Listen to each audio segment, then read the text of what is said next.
Democrats, Republicans, are political parties good for this country? I mean, where did they even come from? Certainly not from the Constitution, and our founding fathers weren't afraid to openly express their disdain and disgust for political parties, especially at the birth of the nation. So, where did they come from? Today, that's what we're going to be talking about in this video.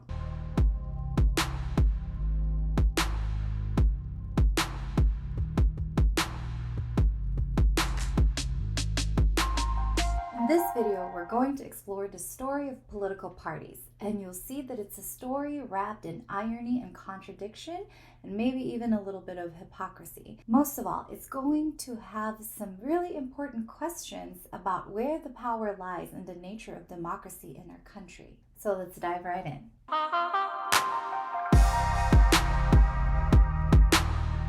So we've all heard about Democrats and Republicans, and maybe we even identify as one or the other. But what exactly are political parties?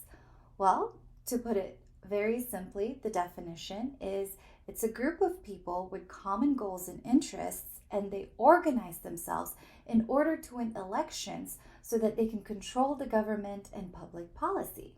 That's the simple definition. But how did the founding fathers actually define them?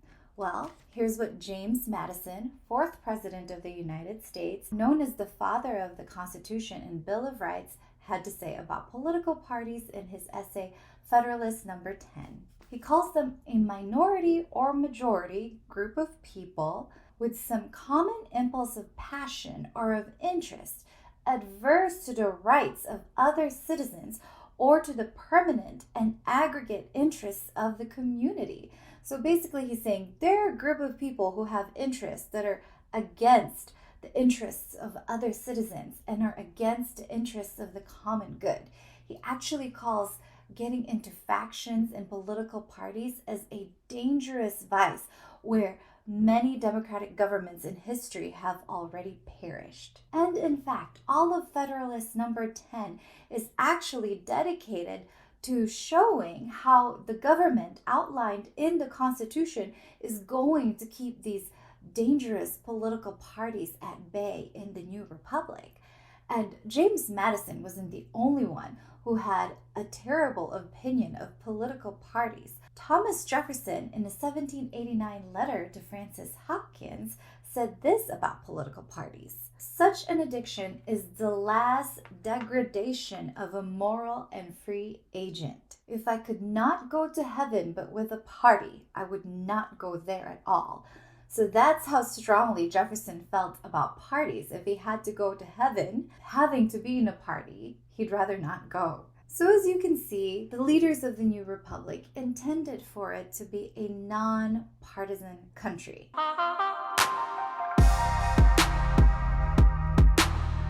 So how exactly did it come about? So it all started with Alexander Hamilton's financial plans. In September of 1789, Congress asked him to write a report to tell them the status of national credit and the national debt. And he did all that, but in addition to researching the national debt and public credit, he also came up with several proposals on how to pay this debt off. And as he explained his proposal, each point of his proposal just continued to divide Congress even more. First, there was the issue of taking on bonds. So during the American Revolution, state governments and the Continental Congress paid their soldiers in bonds, which is basically a promissory note saying, hey, I'll pay you later, I don't have the money right now. And so these soldiers held on to that money. But as the American Republic continued on under the Articles of Confederation, Congress could not pay back that money. And so soldiers fell into hard times, and what they did with those bonds is they started selling it to people in exchange for a minimal amount of money. And the people who ended up buying them, a lot of people called them speculators. They had the extra money and they would speculate, right? Or just kind of predict, take a gamble on these bonds, thinking that, hey, I'm going to buy these bonds knowing or hoping that someday they'll be worth more than what I just paid for them. And I'm going to pay for them at a much lower price than what the bonds say that they're worth.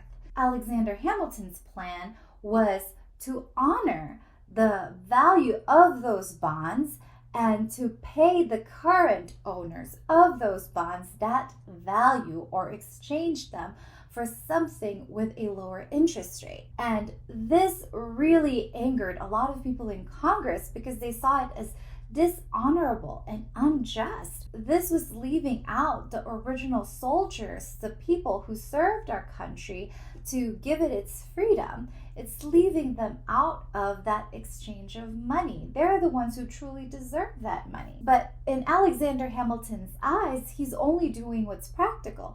First, the government had to honor those bonds, but in order to track down the original owners of those bonds, it would be a logistical nightmare.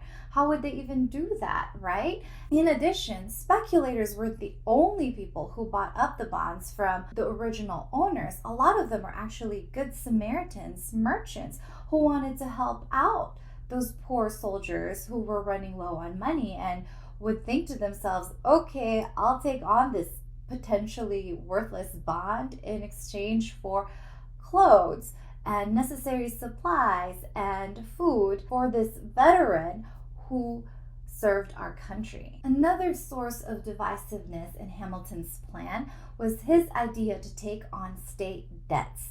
So every state during the American Revolution racked up their own debts and owed people money. Alexander Hamilton thought that it would be most efficient for the federal government to just take on those state debts. However, a lot of people didn't like this plan because they felt that it was unfair to all of those states who were responsible and paid off their debts in advance or didn't have as many debts as other states like Massachusetts or South Carolina. They were also worried that paying for state debts gave the federal government too much power and control over state finances, and that states would eventually come under the control of the federal government. Hamilton responded that not only was this a good and efficient solution, but it was morally correct. The federal government had a moral obligation to pay off those debts that the whole country owed. He also felt that, hey, all states benefited from the American Revolution, and no one can argue that Massachusetts was the linchpin to gaining us our freedom.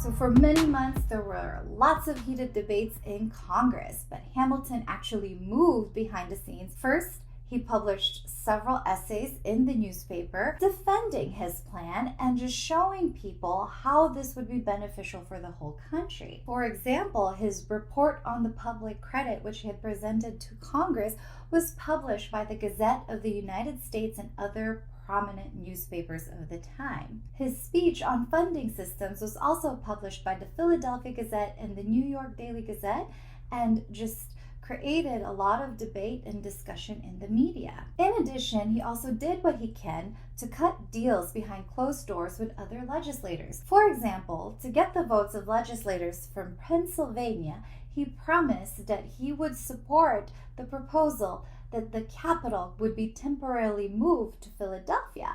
And then to get the votes of more people in the South, especially people in Virginia like James Madison and Thomas Jefferson, he promised that he would support moving the capital on the Potomac River on the border of Virginia and Maryland. In addition, he also worked very hard coordinating and recruiting his Federalist allies to convince other people to get his financial plans passed in Congress. So on July 26, 1790, Congress passed Hamilton's plan to take on the national debt, and he did it with the reluctant cooperation of James Madison and Thomas Jefferson. And throughout all this, things between him and James Madison are becoming more and more tense. Remember, they worked together to write the Federalist Papers and get the Constitution ratified in the country. Now, however, they're really starting to butt heads over political differences. And the straw that broke the camel's back in their relationship came on December 14th,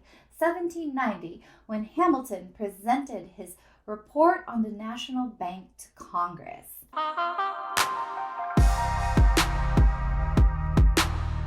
In this report, he proposed the creation of a national bank to just help stabilize and improve the nation's economy. The purpose of this bank would be to provide a place for the government to place all its funds and to create a uniform currency that would be accepted throughout the country. There were several months of heated debates and discussions because it was a really divisive topic. However, Alexander Hamilton was prepared.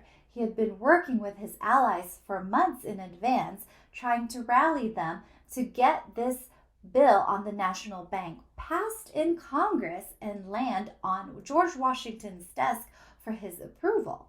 However, this proposal for a national bank completely alienated James Madison from Alexander Hamilton, and he worked hard in Congress as a representative to rally people and create a strong opposition against this national bank. George Washington, knowing that the bill would eventually end up on his desk, asked his cabinet for advice on whether he should approve it or not, if it was constitutional or not. Thomas Jefferson sent him a very long letter explaining how this national bank is absolutely unconstitutional and is an extreme overreach of power by the federal government. He went down the list of powers that Article 1 of the Constitution gave to the federal government, and he said how creating a national bank is not anything like collecting taxes.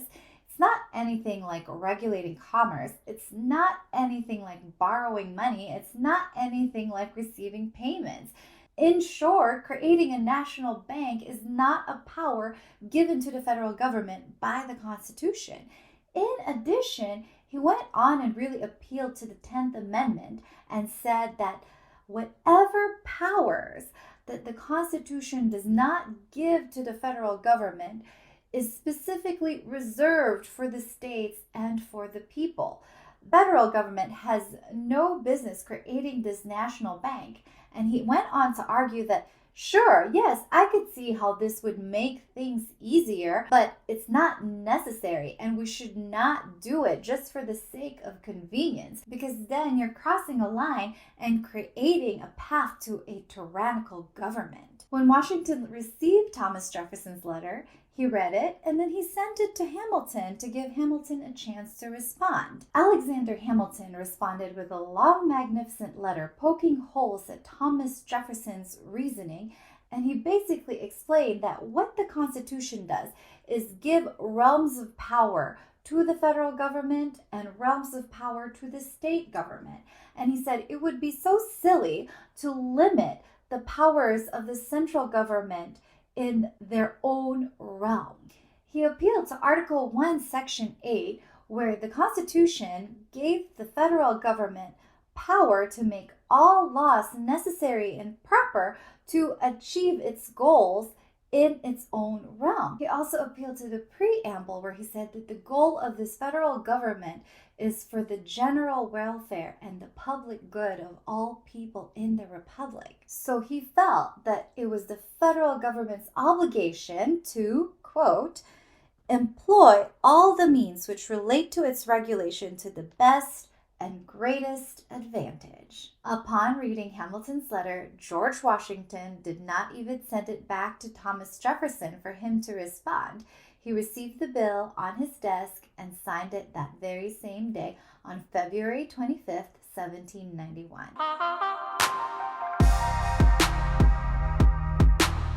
And with this, Thomas Jefferson realized that he had to do something.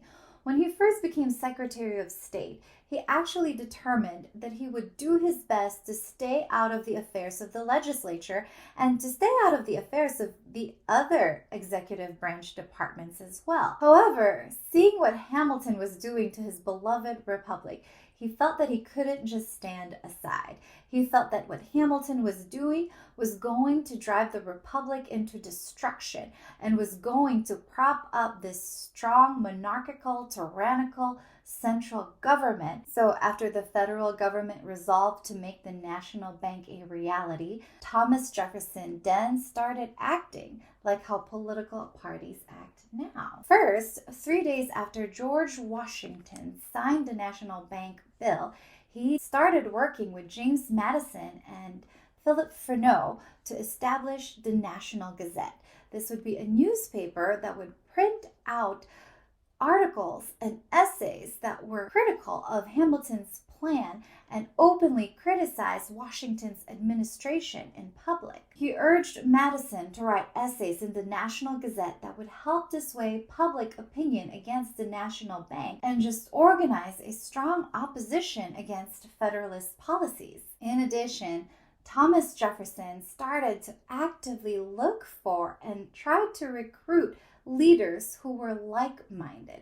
He realized that the only way to stop Hamilton is by changing the composition of the House of Representatives, and that he needed more people in there who thought like him. So, for example, he and James Madison recruited James Monroe to run for office. He also started unifying a strong group of leaders to start opposing Hamilton's plans. For example, he helped former enemies James Madison and George Mason put their differences aside and gather together to help him oppose Hamilton's plans. He also recruited other strong anti-federalists like Colonel Henry Innes and George Clinton of New York. As a result, Jefferson's allies flipped the House of Representatives in the November 1792 election.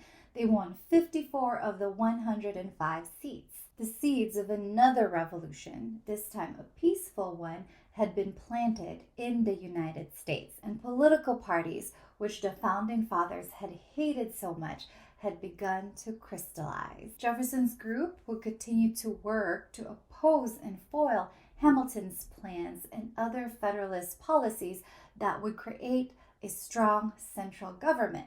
Eventually, they identified themselves as the Republicans or Jeffersonian Republicans, or later on the Democratic Republicans. You can actually trace the roots of the present Democratic Party of today all the way back to Jefferson's party.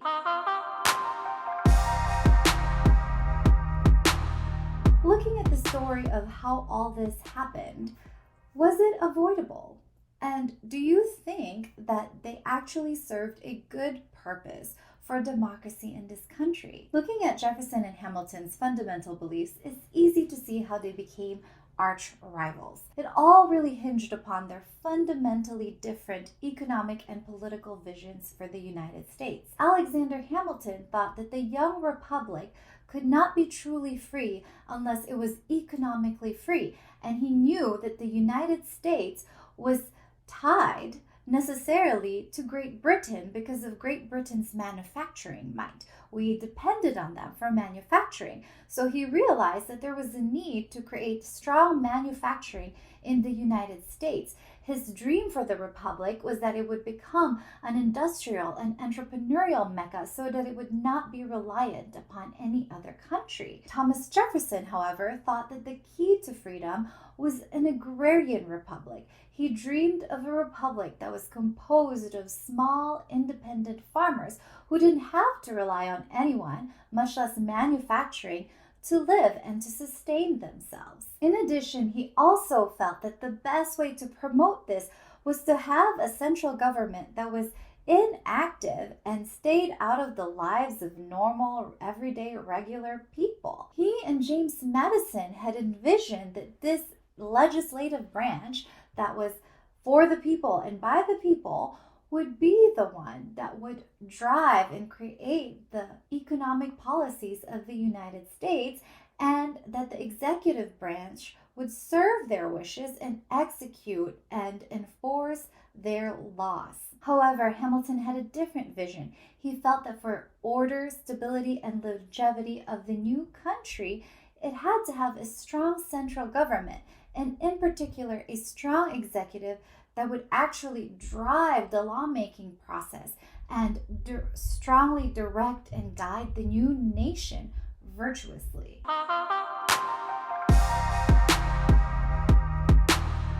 So both Hamilton and Thomas Jefferson really felt that they were doing what they thought was best for the country.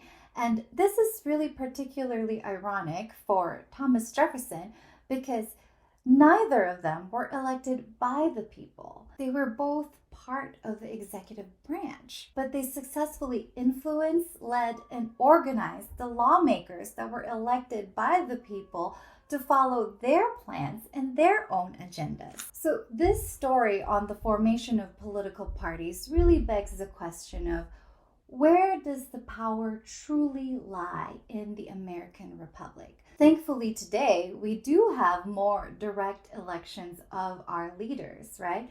But how much power do they really have over the people? Is it true that the people are the ones driving the policies and the laws, or is it the leaders working behind closed doors, working with the media, influencing the masses to follow with their agendas, with what they think is best for the country? So then, are political parties good for the country?